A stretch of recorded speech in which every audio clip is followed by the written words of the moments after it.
Una vez más, el 24 de marzo es una fecha emblemática que nos sigue convocando a reivindicar el proyecto de país que soñaron y sueñan los 30.000. Ese sigue siendo el faro en el que entendemos y militamos los derechos humanos. Como cada 24, expresamos nuestro repudio a la dictadura cívico-eclesiástica militar, recordamos y reivindicamos la historia de lucha de las y los 30.000, del mismo modo que nuestro encuentro colectivo renueva la voluntad de construir un país con justicia e igualdad. El año que ha pasado ha sido tal vez uno de los más difíciles que nos ha tocado atravesar. La irrupción de una realidad ineludible modificó nuestras vidas, impidiendo que pudiéramos ocupar el espacio público, perturbando nuestros vínculos cercanos, sociales, colectivos. Una pandemia que llegó a un mundo donde avanza la desigualdad extrema, el desprecio por la vida humana y con políticas económicas que solo garantizan la riqueza de los poderosos. En medio de tanta incertidumbre, una vez más, como organizaciones de derechos humanos, movimientos sociales, estudiantiles, sindicales y políticos, nos toca defender el derecho a la vida y la salud. Por eso convocamos a salir a la calle, a sumarse a las caravanas de la memoria, la verdad y la justicia que se están organizando en distintos puntos del país. Además de las múltiples actividades para homenajear las vidas de nuestras y nuestros 30.000, como la campaña Plantamos Memoria, bella iniciativa de nuestras abuelas de Plaza de Mayo, a la que adherimos y convocamos, porque los pueblos que siembran memoria tienen por venir. A 45 años del golpe de Estado venimos nuevamente a repudiar los crímenes de lesa humanidad, las miles de desapariciones forzadas, los asesinatos, las torturas, el robo de bebés, el funcionamiento de cientos de centros clandestinos de detención, tortura y exterminio, la censura, la mentira organizada, la pobreza programada, los delitos de lesa humanidad en la guerra de Malvinas, la deuda externa que causó hambre por décadas, el exilio al que fueron obligadas miles de personas, el terrorismo de Estado. Se cumplen 45 años del inicio del último y más sangriento golpe de Estado en nuestro país. 45 años en los que el pueblo argentino, encabezado por las madres de Plaza de Mayo, las abuelas y los organismos de derechos humanos, jamás detuvo su incansable lucha por memoria, verdad y justicia. Fueron años en los que se recibió la democracia con expectativas, en los que se exigía la aparición con vida, luego el juicio y castigo a los culpables, donde no solo no bajamos los brazos, sino que nos multiplicamos, cuando la impunidad se hizo ley, los genocidas quedaron en libertad y el neoliberalismo avanzaba como pensamiento único. En esa constancia que nunca dejó de gritar presentes y reivindicar la lucha de una generación de militantes irreemplazables, pudimos ver una gran victoria en 2003, cuando nuestro país padecía aún las ruinas que había dejado la traición menemista y el entreguismo de la Alianza. Fue el año en el que conseguimos derogar las leyes de obediencia debida y punto final para iniciar el camino de los juicios por crímenes de lesa humanidad. El regreso del neoliberalismo en los 4 años de Macri como presidente nos atrapó nuevamente en un endeudamiento externo ilegítimo y usurero, que una vez más condiciona el desarrollo económico y productivo de nuestra patria, que destruye la industria, el trabajo y que pretende reinstalar el negacionismo del genocidio y la represión. Por eso debemos seguir luchando para que nunca más vuelva el Estado a ser conducido por quienes históricamente y con diferentes disfraces gobernaron en contra de las mayorías populares. Estos sectores económicamente dominantes son los mismos que operaron para concretar los golpes de Estado, tanto en nuestro país como en la región, cada vez que las y los trabajadores lograron conquistas de sus derechos. Con el desmantelamiento social y económico de la dictadura y luego con los gobiernos que le fueron serviles a las políticas neoliberales de achicamiento del Estado y de destrucción del aparato productivo nacional, la derecha fue ampliando su base social y política con operaciones mediáticas. Las Fuerzas Armadas no son hoy el único método para llevar a cabo un golpe de Estado. Cuentan con la colaboración de la Corporación Judicial. El lawfare ha sido también utilizado contra otros gobiernos populares de la región, como en Brasil, Ecuador y Bolivia, como ejemplos paradigmáticos. Los llamados golpes de baja intensidad que involucran a las fuerzas de seguridad en articulación con los medios de comunicación y el Poder Judicial. En Argentina, las y los presos políticos fueron una constante de la persecución judicial a los opositores del gobierno de Cambiemos.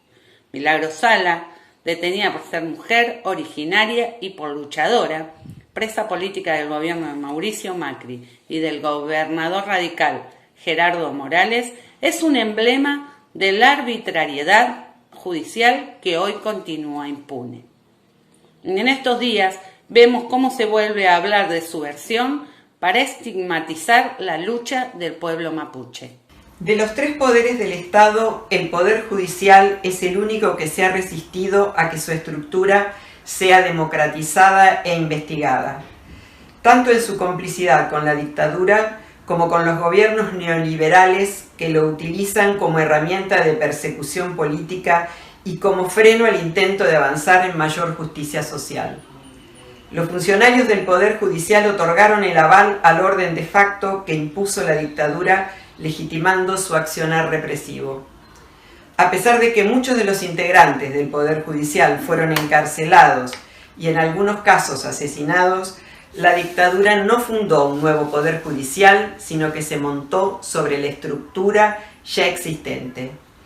Las y los familiares de quienes han padecido la desaparición, muerte o persecución política de la dictadura experimentaron en carne propia la discrecionalidad con que este Poder Judicial se ha manejado.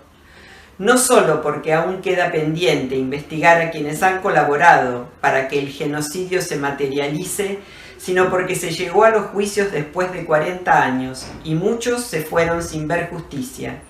Y tantas y tantos otros aún siguen esperando.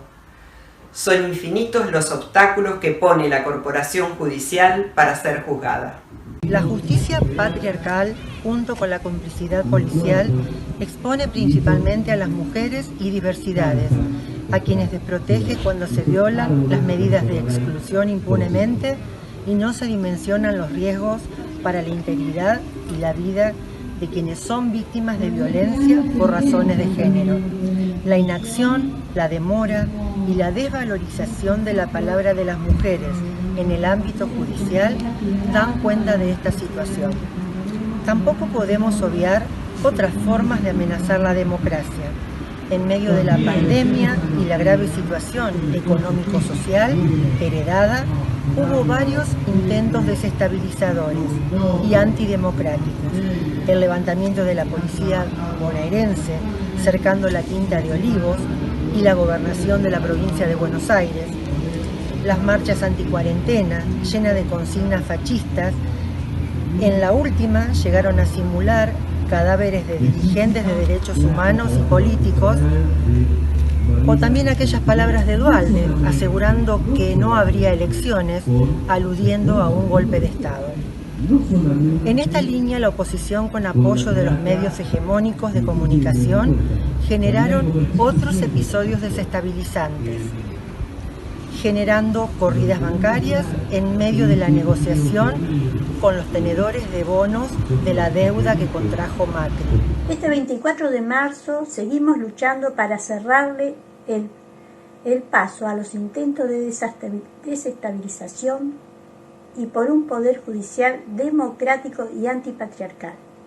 En ese marco sostenemos el reclamo social de una profunda reforma judicial feminista que incluya el cese de las persecuciones políticas. No podemos seguir sosteniendo un poder judicial conservador, que se considera a sí mismo una élite, gozando de privilegios como la excepción impositiva auto-otorgada. Es imprescindible que se democratice tanto en su ingreso como en su permanencia, que paguen los impuestos como lo hace toda la ciudadanía y que sus cargos no duren toda la vida. Porque tenemos memoria, seguimos peleando por verdad y justicia ante los crímenes de terrorismo de Estado, por Miguel Bru, Julio López y Santiago Maldonado. Con la fuerza de haber conquistado la ley de interrupción voluntaria del embarazo, seguimos luchando por justicia ante cada femicidio, transfemicidio y travesticidio, y por ni una menos víctima de violencia y trata, contra la violencia institucional y por la libertad a las y los presos políticos. Seguimos levantando las banderas que llevaron las y los 30.000, por un pueblo y una nación libre, soberana y con justicia social. Por eso decimos, no olvidamos, no perdonamos, no nos reconciliamos. Juicio y castigo, cárcel común perpetua y efectiva de todos los genocidas.